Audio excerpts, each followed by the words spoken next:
é Rafael Henrique, eu sou juiz auxiliar aqui no gabinete do ministro Alexandre de Moraes e recebi a delegação para conduzir a audiência de custódia de hoje, isso na PET 13.236.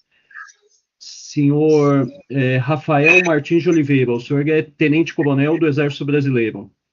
Isso, isso. Então, a audiência de custódia tem por finalidade colher informações pessoais do senhor e verificar a legalidade no cumprimento do mandado de prisão. Eu peço até, né, doutor Alexandre, que qualquer pedido que fuja ao âmbito da audiência de custódia seja feito nos autos, para que Sua Excelência, o ministro Alexandre de Moraes, possa analisá-lo, já que a delegação que me é concedida é única e exclusivamente para realizar essa audiência de custódia e eventuais questões que surjam decorrentes da custódia que foi realizada. Perfeito. Então, senhor Rafael, eu vou fazer perguntas ao senhor sobre a qualificação do senhor e sobre o cumprimento do mandado, a fim de analisar essa legalidade, a regularidade no cumprimento. Então, nome completo do senhor? Rafael Martins de Oliveira. Data de nascimento do senhor? 6 de março de 80. A filiação do senhor? Sheila Maria Martins de Oliveira e William José Torres de Oliveira. A nacionalidade do senhor? Brasileira. A naturalidade? Rio de Janeiro. Rio de Janeiro, cidade? Rio de Janeiro, Rio de Janeiro. O estado civil do senhor? Casado. Exato. O senhor tem filhos? Sim, tenho um. Qual a idade? 10 anos. 10 anos. A profissão do senhor, só para constar? Militar. O grau de escolaridade do senhor? Pós-graduado. O endereço do senhor? Rua General Pereira da Silva, número 30, apartamento 303. Na cidade do Rio de Janeiro? Não, Também, não. Niterói e Caraí. O senhor tem alguma doença? Faz uso de algum medicamento? Só de hipertensão. O senhor já respondeu a algum outro processo criminal?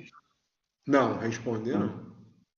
Houve algum problema, alguma irregularidade no cumprimento do mandado de prisão? Não, nenhum. O senhor foi submetido a exame de corpo de delito? Eu abri mão do exame de corpo de delito que a Polícia Federal conduzia e eu fiz um de rigidez no Hospital do Exército. Isso. Mas eu assinei o documento lá abrindo mão. Correu tudo na normalidade. O senhor foi ouvido pela Polícia Federal? Teve direito à entrevista reservada? Não chegou a ser ouvido? Não fui ouvido em nenhum momento.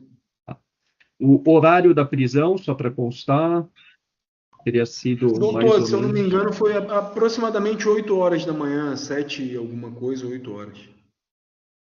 O senhor foi cientificado dos direitos constitucionais que o senhor tem? Tudo? Sim, tudo na normalidade. Tá. Lucas, eu vi que você levantou a mão. Perdão, doutor, foi o problema tá. que eu não tinha. Achei que fosse alguma coisa decorrente. Sem problema. Daqui. Doutor Vitor, algum questionamento, algum requerimento? Não, excelência. Doutor Alexandre, algum questionamento, algum requerimento? Boa tarde, excelência. Apenas um requerimento e acaba tendo a ver, sim, com a custódia.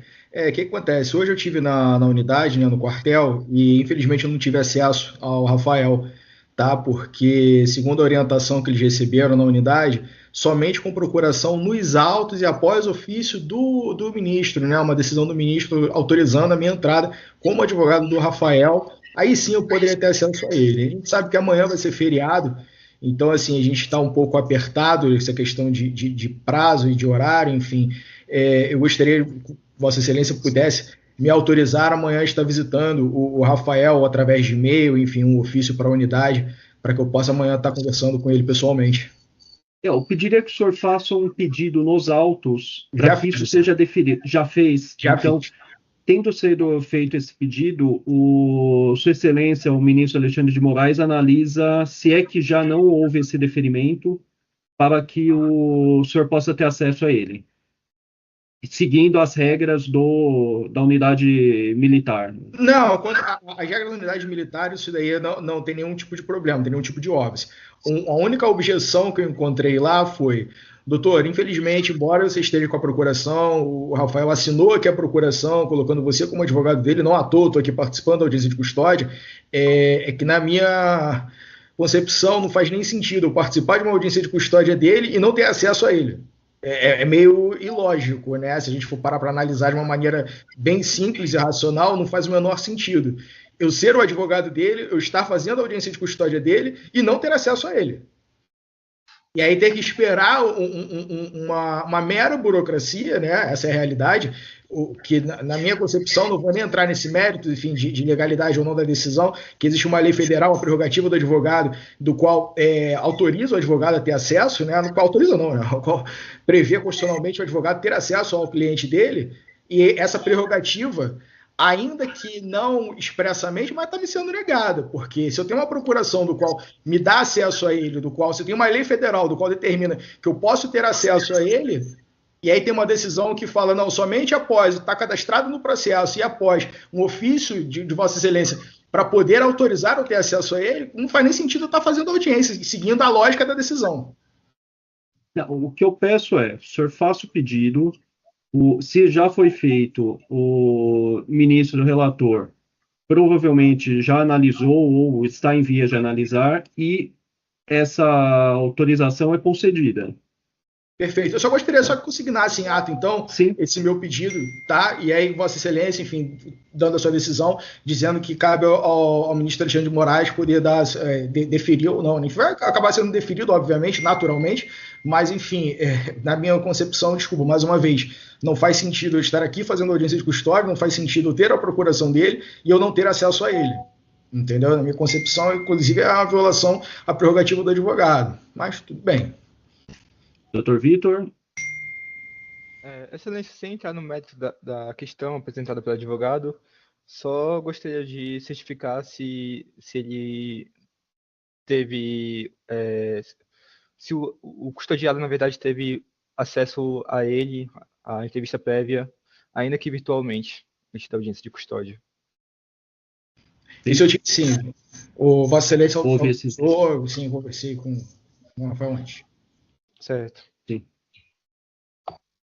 Tendo-se em vista que os relatos do custodiado na presente audiência, no sentido de não ter havido qualquer abuso ou irregularidade no cumprimento do mandado de prisão preventiva expedido nos autos dessa PET 13236, bem como considerando o cumprimento das formalidades legais e regulamentares, em especial os termos da Resolução CNJ 213, de 15 de dezembro de 2015, homologa o cumprimento do mandado de prisão, relegando a análise das questões relacionadas ao mérito da causa, Sua Excelência, o ministro relator.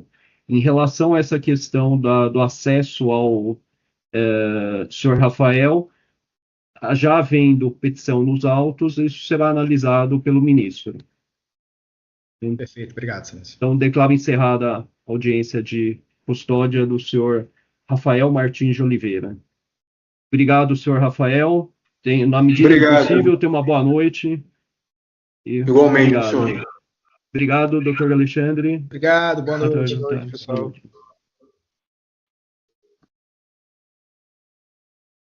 Posso acreditar num governo bem avaliado como este, que o tal do mercado avalie em 90% o seu governo como ruim. Isso não é imparcialidade, isso é jogar contra o país. E quem joga contra o país quer ajudar a afundar o país. E nós não vamos deixar, graças ao setor privado, ao setor do agronegócio, ao setor do comércio, da indústria, bem comandada pelo vice-presidente Geraldo Alckmin. Portanto, presidente, eu falo por Mato Grosso do Sul. Se precisar do Lula 4, o senhor vai ser eleito para ajudar Mato Grosso do Sul. Muito obrigada.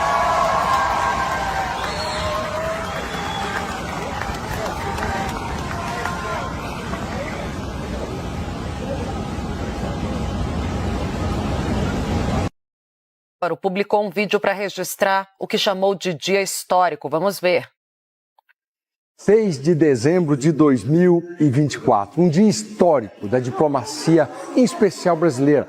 Um dia histórico graças à interferência e à dedicação do presidente Lula, não tenha dúvida que é isso, conseguimos formalizar o acordo Mercosul-União Europeia. 25 anos nós buscávamos esse acordo, que é muito importante para a nossa agropecuária.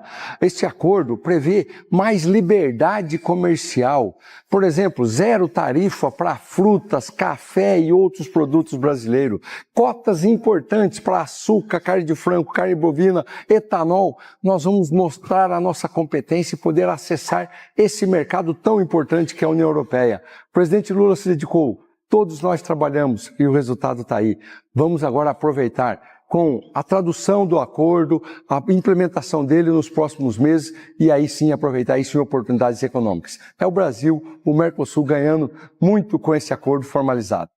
O mercado é um punhado de acionistas vagabundos que se sentam todo fim de tarde para conspirar como que eles vão chantagear o governo para retirar direitos da população. Você quer ver o mercado financeiro feliz? Você corta do povo. Daí pode ter certeza que o dólar vai despencar, que a Faria Lima vai fechar em festa. É muito fácil. Durante 4 anos, o governo Bolsonaro pintou e bordou com as contas públicas nesse país, fez o Brasil voltar para o mapa da fome, fez as pessoas irem para a fila do osso e nada disso abalou o humor do mercado, tanto quanto na semana passada o governo federal anunciar que ia isentar milhões de pessoas que ganham até R$5.000 por mês do pagamento do imposto de renda. Acho interessante é quando você olha todos os indicadores e o ambiente de crise e o que está acontecendo na realidade, você vê, é como se o país estivesse vendo 2 realidades paralelas. Numa realidade, nós estamos reduzindo a pobreza, o país está crescendo 3,5% esse ano, depois de crescer 3,2% no ano passado. Tem mais emprego. Tem mais emprego, tem mais renda, né? Então tem vários indicadores bons, em todo, você olha os detalhes, são vários bons indicadores, porém, há um mau humor horroroso no mercado financeiro que se expressa menos numa pesquisa de opinião e mais nessa alta do dólar, alta da taxa de juros, uma coisa que não é muito visível para as pessoas, é a alta da taxa de juros no mercado futuro, que tem um impacto no custo da dívida. E está aumentando a cada dia, entendeu? E eles já estão precificando, como eles falam, 15% de juros, que a inflação, que os juros vai chegar a 15%. Sim, a gente tem uma inflação, mas é uma inflação descontrolada? Não, não é uma inflação descontrolada. Você tem uma inflação que está acima do teto da meta, isso é preocupante, o Banco Central tem que agir, mas não é uma inflação em outros momentos que chegou a 2 dígitos, por exemplo. Né? Em 2020, 2022, 2021 chegou a 2 dígitos. Também em 2015, 2016 chegou a 2 dígitos. Não é isso. É uma inflação que está pressionada e que precisa voltar para ir para a meta. Então, o que é isso? Né? Tem muita coisa que mistura, mas eu acho que é impressionante como é que essas realidades parecem que não se tocam. Parecem 2 paralelos que não se tocam nem no infinito. Né? O mercado financeiro está comprando e vendendo pessimismo. E no caso da economia real, tem muita coisa boa acontecendo. Semana tensa, hein? Hoje, segunda-feira, dia 4 de novembro. E essa semana promete. Reta final do inquérito da tentativa de golpe. Quarta-feira próxima, 3 coronéis do Exército vão prestar depoimento na Polícia Federal, sendo que esses 3 coronéis foram indiciados pelo Exército por estarem envolvidos na minuta do golpe, na tentativa de golpe. São eles: Anderson Lima de Moura, Carlos Giovanni Delevade Paziani e José Otávio Machado Rezo. Com tudo isso, imaginem Bolsonaro como está. Na verdade, ele está mais preocupado com a anistia para golpistas, está mais preocupado com a eleição nos Estados Unidos. Inclusive, no fim de semana, ele postou um vídeo de apoio ao Trump. Reta final, gente, mais um mês, até porque Xandão deu prazo, né, para terminar esses inquéritos, essas investigações. Tá chegando a hora de ver toda essa gentalha na cadeia. Eu não posso acreditar, presidente, que numa terra em que se plantando tudo dá, tendo os maiores mananciais de água doce do mundo, tendo investimentos públicos e privados andando no Brasil, estando com a menor taxa de desemprego da história e a maior taxa de ocupação da história, tendo tirado 3 milhões de pessoas da extrema pobreza. Tem noção do que é isso? Gente que está tomando café da manhã, almoçando e jantando todo dia. Um governo que coloca 8 milhões de pessoas, tira da pobreza. Tirou 3 milhões de jovens da condição de nem estudar nem trabalhar, graças inclusive ao seu pé de meia. Eu não posso acreditar num governo bem avaliado como este, que o tal do mercado avalie em 90% o seu governo como ruim. Isto não é imparcialidade, isso é jogar contra o país. E quem joga contra o país quer ajudar a afundar o país. E nós não vamos deixar, graças ao setor privado, ao setor do agronegócio, ao setor do comércio, da indústria, bem comandada pelo vice-presidente Geraldo Alckmin. Eu não posso... Vamos falar das notícias desses 2 dias que eles pouco comentam. Para começar, o Brasil atingiu o menor índice de pobreza em uma década. Nós temos o menor número de jovens que nem trabalham e nem estudam desde o início da série histórica. Mais de 9 milhões de brasileiros saíram da pobreza extrema. A nossa economia aponta para crescer 4% ao ano. Somados 2 anos do governo do presidente Lula, quase 7% de crescimento. Somos uma das 5 economias do G20 que mais cresceram. Então, este é o Brasil real, que alguns não querem falar. Quanto a nós, junto com o presidente Lula, vamos continuar trabalhando e vencendo com o povo brasileiro junto.